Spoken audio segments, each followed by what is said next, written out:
예수님은 그리스도시요 살아계신 하나님의 아들이십니다. 세기 교부 중에 순교를 했던 교회의 통일성 또 교회의 보편성과 같은 처음이면서 중요한 글을 썼던 키프리아누스라는 교부가 있습니다. 그가 했던 유명한 말 중에서 그는 계속 교회를 어머니라고 많이 그의 글에서 말을 했고 유명한 말로서 교회를 어머니로 갖지 못한 자는 하나님을 아버지로 더 이상 가질 수 없다. 아주 유명한 말을 했습니다. 이것을 좀 응용해서 하나님을 아버지로 교회를 어머니로 갖지 못하는 자는 구원을 받지 못한다 하는 게 중세의 교회론이기도 했습니다. 교회를 어머니로 모시는 게 무슨 의미가 어떤 의미가 있을까요? 어머니 하면 어떤 인상이 갔습니까? 아마 비슷할 겁니다. 저도 육사에 들어갈 때 또는 육사 졸업하고 넓게는 결혼하기 전까지 어머니에 대한 제 인상은 제가 가졌던 이미지는 내가 무슨 문제를 가지고 있어도 해결해 줄 뿐. 내가 정말 모든 사람에게 지탄을 받는 어떤 죄를 졌어도 어머니는 그걸 감싸주고 내 편에 서서 나를 도와줄 뿐. 무슨 문제라도 가지고 가면 내 편에 서서 나를 위해주고 내 문제를 해결해 줄 뿐. 그게 제가 가진 어머니에 대한 어떤 인상이었습니다. 그게 비슷합니다. 예수님과 제자들 관계가 비슷해요. 왜냐하면 교회의 머리가 예수님입니다. 교회가 어머니가 된다는 것은 교회란 건물도 아니고 목사도 아니고 장로, 집사도 아니고 교회의 제도도 아닙니다. 교회가 가졌던 무슨 교훈, 교리 그것도 아니고 머리 대신 그리스도가 교회를 통치하기 때문에 그리스도는 목사를 사용할 수도 있고 집사를 사용할 수도 있고 책을 사용할 수도 있죠. 그리스도가 교회의 머리이시고 어머니시가 되시기 때문입니다. 그 관계를 예수님과 제자들과의 3년 동안 우리가 복음서에 나오는 관계를 보면 잘 볼 수 있습니다. 예수님이 제자들을 택했는데 요즘으로 치면 친일파로 아주 그 매국노라고 지탄을 받는 세금 걷는 일을 하는 세리도 있고 모든 사람들 중에서도 가장 낮은 신분 어부들도 있고 뭐 별의별 사람이 다 있었어요. 뭐 알아듣는 거는 정말 이 사람들이 잘 못 알아들었어요. 믿음도 별로 없었고 그것까진 좋은데 공연히 자꾸 말썽을 부렸습니다. 예를 들어서 그 당시에 누구나 간섭으로 그 팔레스타인 지방 사람들은 손으로 뭘 먹기 때문에 밥 먹기 전에 손 씻는 거는 당연한 간섭이에요. 그냥 씻으면 되는데 이 제자들이 귀찮다고 안 씻고 그냥 먹으니까 안 그래도 예수님 틈만 나면 공격하는 사람들에게 틈을 줬잖아요. 당신들 제자는 왜 손도 안 씻고 밥을 먹습니까? 했대. 예수님이 뭐라 그랬습니까? 제자들 보고 야 내가 바리새인이나 사두개인이나 이런 사람들이 틈만 나면 나를 공격하는데 그것도 감당하기 힘든데 너희들까지 왜 그런 거 공연한 일 그냥 뭐 손 씻으면 되지 이렇게 안 나무랬어요. 오히려 제자들 편을 들어주고 그 편에 서서 바리새인들에게 야 이 녀석들아 손을 안 씻고 먹는 것으로 뭘 먹는다고 사람이 더럽혀지는 게 아니라 너희들 마음속에 나오는 악한 생각, 살인, 간음 그런 마음속에서 나오는 것이 너희를 더럽힌다. 오히려 바리새인들을 책망하면서 제자들에게 교훈을 주고 교육의 기회로 삼아줬어요. 또 한 가지 예로 안식일에는 안식일을 거룩히 지키라 했지만은 그 당시 사람들이 안식일을 어떻게 지키냐? 우리가 몇 킬로까지 가면은 안식일 지키는 거고 그 이상 가면 안 지키는 거다. 그리고 뭐 밀을 따면 안 된다. 각종 규정을 만들었어요. 예수님이 아주 탓했지만 그러나 그냥 그거 지키면 돼요. 힘들지 않게. 그러면 뭐 탈이 없는데. 근데 배고프다고 그 밀밭 지나가면서 제자들이 그걸 따먹었어요. 그 사람 제가 바리새인들이 와서 당신들 제자는 왜 안식일을 안 지켜요? 이렇게 했어요. 예수님이 제자들 탓하지 않았습니다. 이 내가 복음 전하기도 바쁜데 너희들은 왜 공연한 일을 만들어서 하고 탓하지 않았어요. 오히려 안식일 주일이 나다. 예수님은 교육의 기회로 삼았어요. 어떤 문제가 있어서 제자들 편을 들었죠. 나중엔 더 했습니다. 예수님이 가장 필요했을 때, 예수님이 잡혔을 때 제자들 3년 동안 교육시켰는데 다 도망갔어요. 한 명도 안 남고.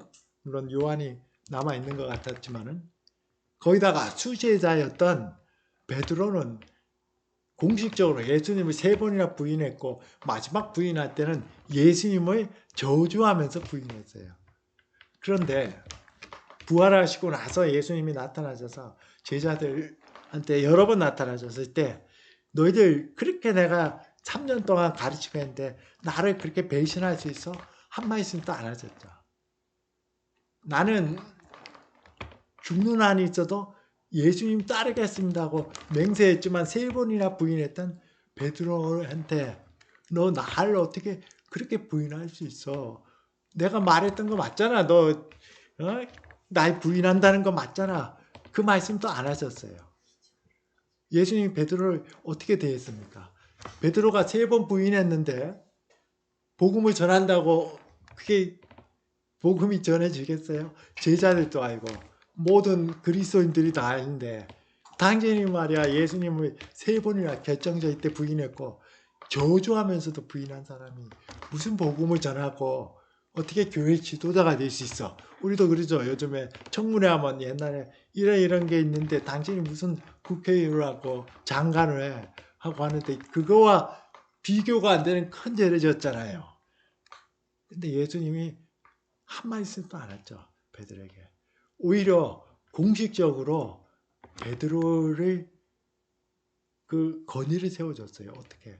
디베랴 바닷가에 가서 고기를 작게 해서 고기를 구운 것을 나눠주시면서 3번 부인했기 때문에 3번 그대로 물어봤어요. 너는 나를 사랑하느냐? 너는 나를 사랑하느냐? 너는 나를 사랑하느냐? 제자들이 다 보고 있었어요. 그 소문은 다 퍼졌고 요한복음에 기록될 정도로 사건이 알려진 사건입니다.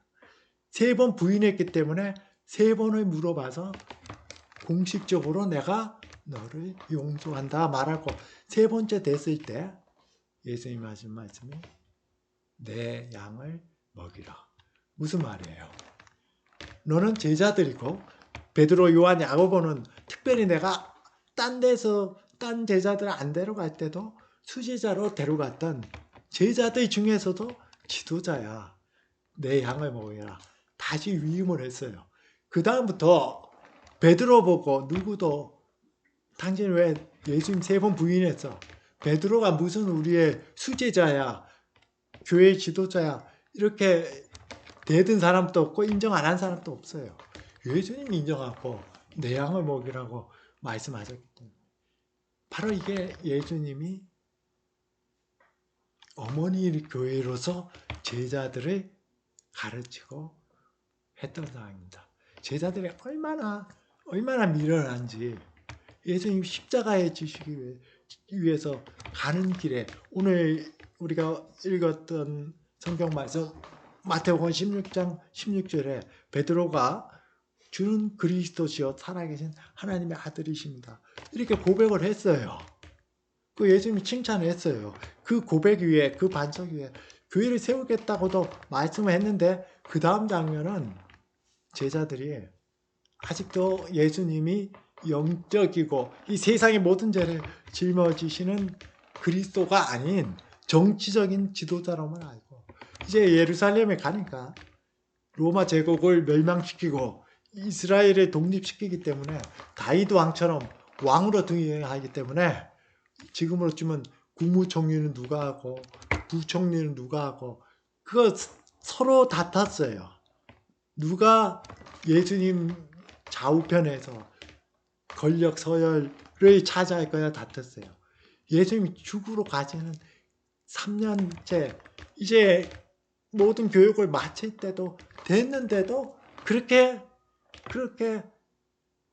이해가 부족했어요. 예수님이 부활하셔서 승천하시려고 할 때 성경에 뭐라고 기록되어 있냐면 예수님을 아직도 의심하는 자가 있더라.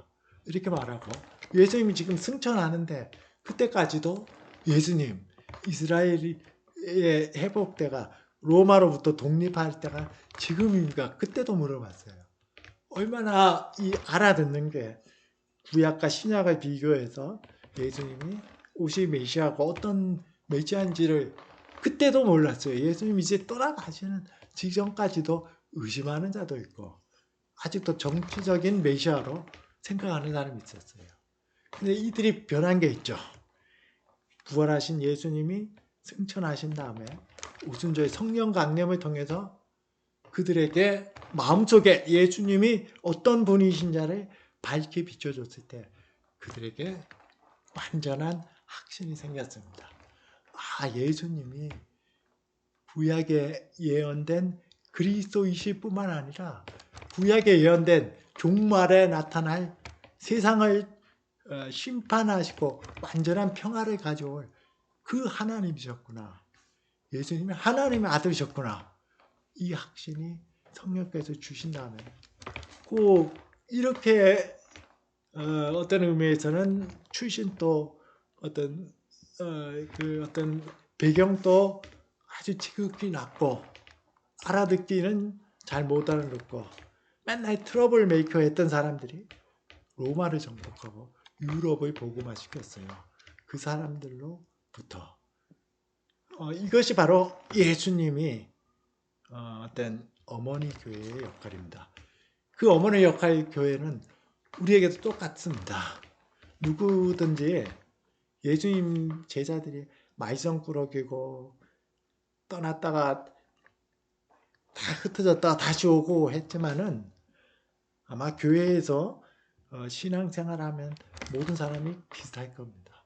처음부터 교회에 나와서 야 이게 진리네 하고 딱 복음 듣는 사람은 거의 없습니다. 교회가 어머니 아버지가 신앙이 있어서 어떤 흔히 말하는 모태 신앙으로 자랐어도 처음에는 뭐 엄마 아빠 따라서 재밌게 놀면서 가지만은 좀 지나면은 내 눈에 보이는 교회가 왜 이래? 아이 내가 참 가기 싫은데 억지로 가라 그러고 억지로 붙잡혀 있고 이제 내가 좀 크면은 나 교회 떠날 거야 하고 떠나죠. 제자들하고 똑같습니다. 그리고 나중에 모태 신앙 가진 사람들도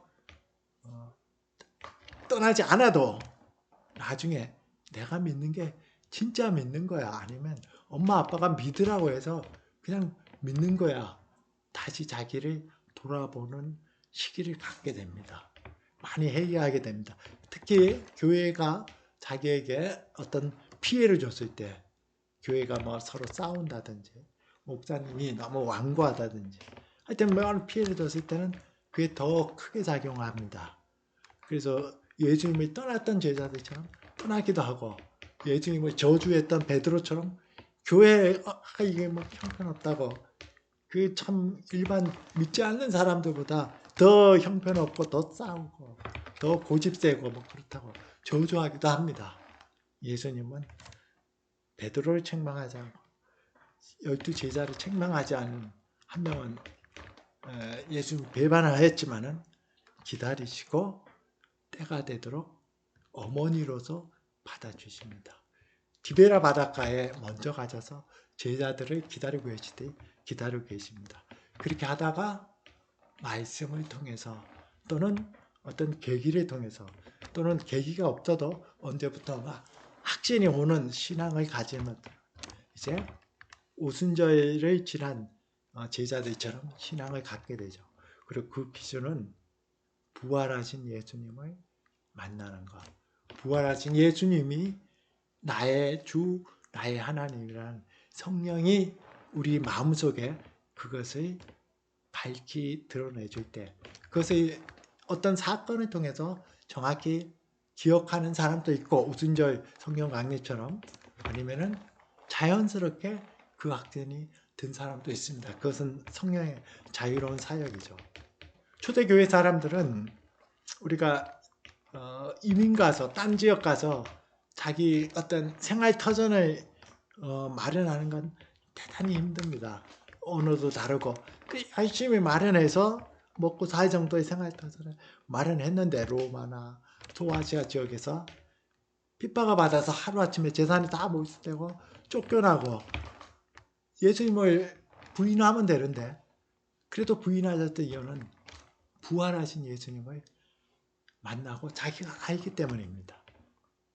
제자들이 그렇게 그 생각이 어둡고 말썽꾸리였고 트러블 메이커였고 다 떠나기도 하고 뭐 별의별 일을 다 했지만은, 그들이 부활하신 예수님이 나의 주 나의 하나님이라는 성령이 그들 속에서 확실한 증거를 보여줄 때 그들은 완전하고 확신을 가지고 바로 그 예수님을 부인할 수는 없었어요.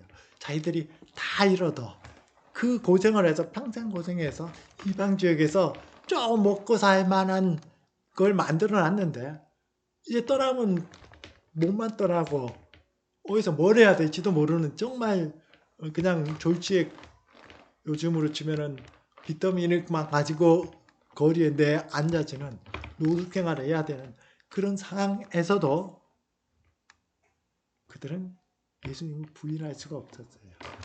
그분은 하나님이시고 나의 주님이시고 나를 어떻게 대해주셨는데 내가 그분을 부인할 수 있습니까? 부인 못했어요. 이게 바로 어머니 교회입니다. 어머니 교회.